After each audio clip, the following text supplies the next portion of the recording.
To begin these 3 days of our preparation for the celebration of the birthday of Mama Mary, I would like to begin by focusing on another birthday she has, her birthday in heaven. So for our short catechesis, let me focus on the topic of Mary's Assumption. For the saints, we speak of their death day here on earth as their birthday in heaven. However, it's a little more complicated in Mary's case. Even though the saints were the holiest people on earth, they were still technically sinners and so experienced death, because as St. Paul tells us, the wages of sin is death.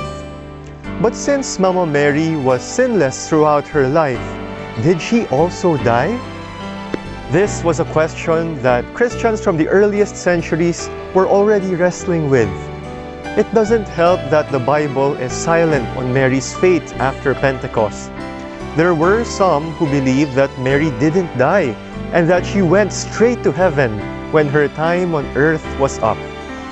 On the other hand, there were those who believed that Mary did die, but more in the sense of falling asleep peacefully. Hence, there arose a tradition called the Dormition, or the falling asleep of Mary, which came to be celebrated on August 15th. This is still the name of the feast that is celebrated in the Eastern Orthodox Church today. In the Western Church, the Roman Catholic Church, the feast is celebrated also on August 15th, but is called the Assumption of Mary. Officially, the Church has never defined whether Mary died or not, so technically, Catholics are free to believe either possibility. However, the prevailing opinion of theologians and popes is that Mary also died, but in what manner, nobody really knows. Saint Francis of Sales says that Mary's death was due to an ecstasy of love, even asserting that she died out of love for her son, Jesus.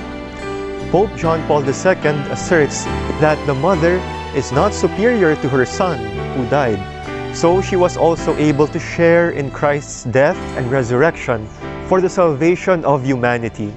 In any case, the dogma of the Assumption was defined in 1950 by Pope Pius XII in his Apostolic Constitution, Munificentissimus Deus. Notably, leaving obscure the question of Mary's death, the Pope simply says that, and I quote, "Mary, having completed the course of her earthly life, was assumed body and soul into heavenly glory." End of quote. And since this is a dogma, it is binding for all Catholics to believe. So there you have it. Mama Mary celebrated her birthday in heaven with her body and soul intact, just like her son Jesus. She has already shared in the resurrection of Christ, and it is our hope that with her never-failing love and guidance, we may someday also do the same. This is Reverend Kevin Joshua Cosme saying, God bless you, and Mama Mary loves you.